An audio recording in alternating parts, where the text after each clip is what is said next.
Hello, hi. Welcome to the first episode of the first season of our wonderful series Ethical Hacking 101. In this episode, we are going to cover the essentials or the basics to ethical hacking. But before we begin, let me bring this into your attention. This series is for educational purposes only, and it's not intended for anyone who is aiming to use any materials that they will learn from these presentations or these videos for malicious purposes. So I hope that is clear. If you are here for any other reason apart from learning education purposes, I'm asking you not to continue with this series and to stop watching this video. Thank you. So let us proceed. So a little bit about me. I am McDonald Daniel Ngowi, but please don't Google me, okay? I am MSc Information Security Computer Forensics, and I have a BSc in Business Information Technology. I'm a computer security enthusiast. I'm passionate about spreading the knowledge. I have two other like-minded individuals like you who is watching this video right now. I'm always eager to learn something new as I share my knowledge and experience with others. It is my hope that you will find me easy to learn from and interact at the comment section below this video. Okay, that's enough. So let's get this party started. Okay. So what we'll aim to answer, we'll aim to answer the following questions in our presentation today. So first thing that we're going to learn is what is hacking. Another thing is who is a hacker, what are the different types of hackers, who are targets, what is ethical hacking, is hacking a rocket science, what does it take to become an ethical hacker, and what resources are needed.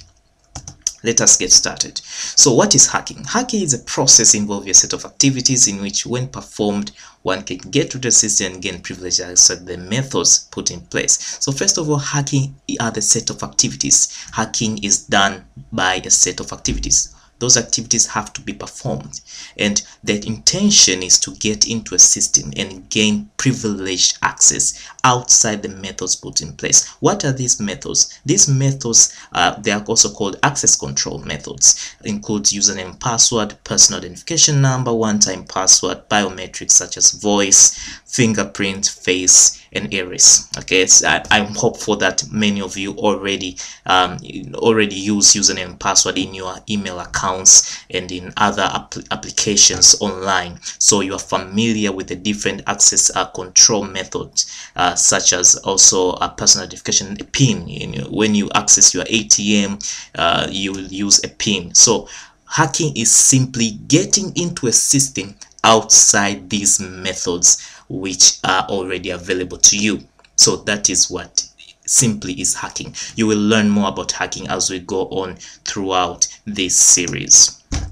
So who is a hacker? A hacker is an individual who is able and willing to perform a set of activities that grant her privileged access into a system outside the methods put in place. So that is a hacker.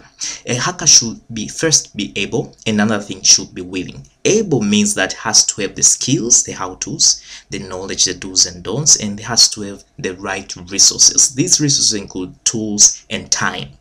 And also a hacker has to be willing, means he has to have a target and an objective to achieve.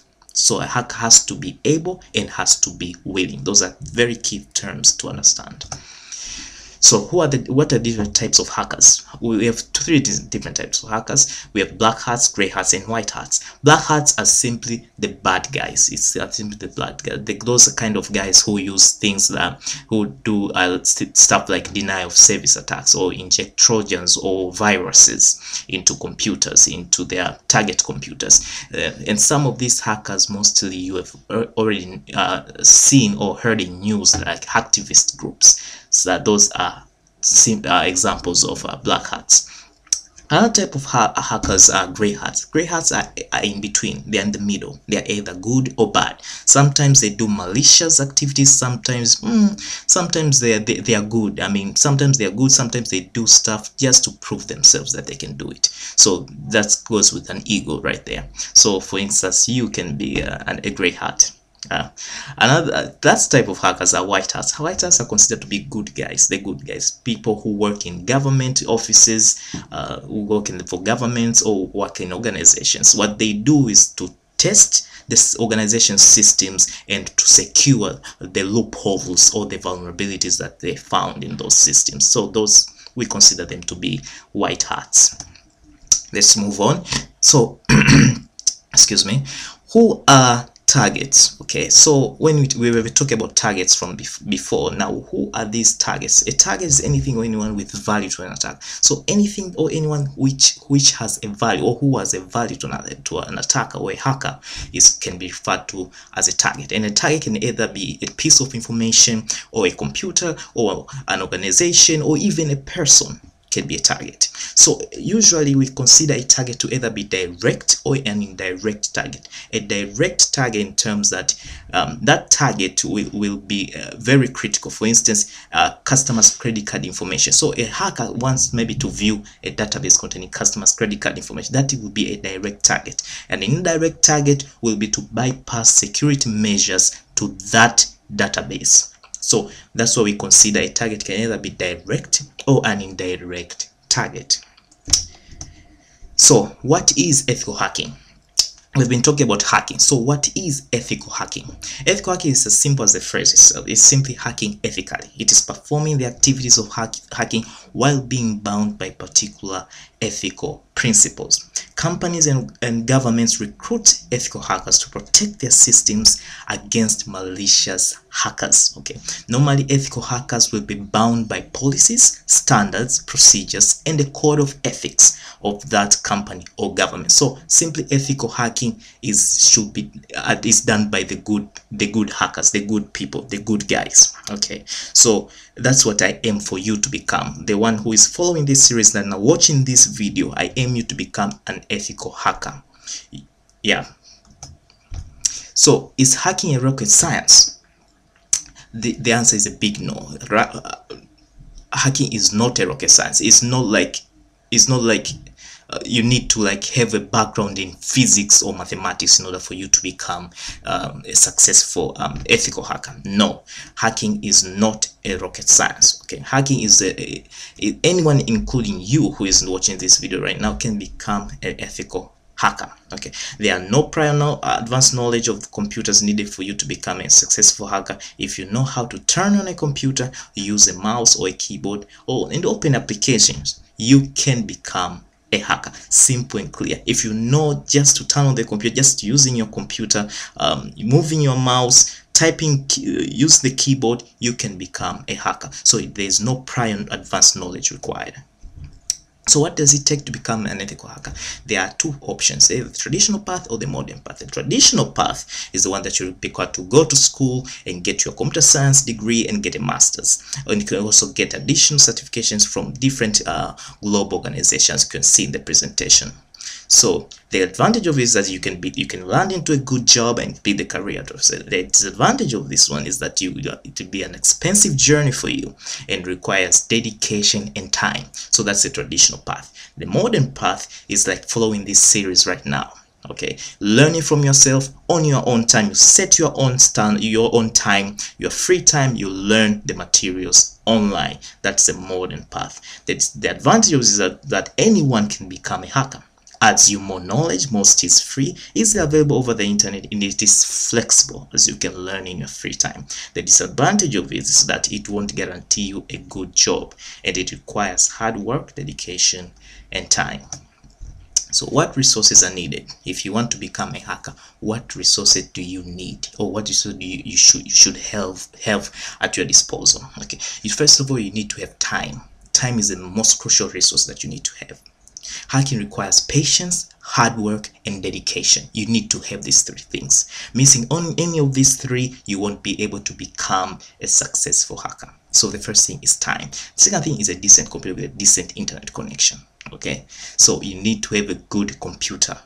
That's the main thing, because you need another thing that you can see, there are tools of trade. They are going to have some softwares installed in that computer, very powerful softwares that will be very memory and processor intensive. So you really need to have a good system for for your hacking activities. Okay, so what are the minimum specific requirements for your system? As you can see in the presentation, you can have a Windows 7 or 8 or a Mac machine with minimum specs. As you can see, Intel Core i3, 4GB RAM, 100GB, blah blah blah blah blah. All those specs there. But a better system than this is more recommended, because we'll have programs that are very memory and processor intensive.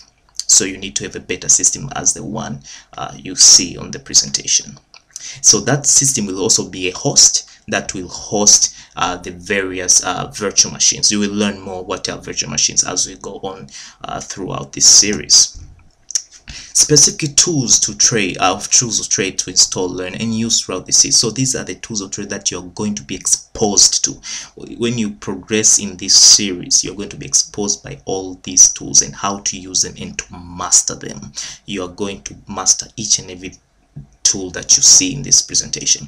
First of all, you're going to see how VMware virtual machine is installed and used and how it works. You're going to learn about Kali Linux. You're going to work with Windows XP 7. I know you already worked with Windows XP 7 and 8 up to now.